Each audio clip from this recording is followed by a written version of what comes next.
another recipe for throw everything in the rice cooker.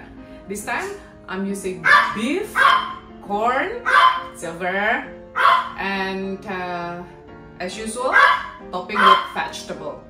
Okay, it's very easy because vegetable we only use boiled carrot. You can put broccoli, you can put green bean.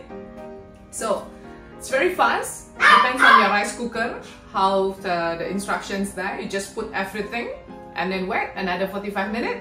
You will have a nice meal. This one is more like Asians, Japanese, because I use mirin. Check it out how to make it. It's easy, fast, and then it could be one of the favorite meal at home. Check it out.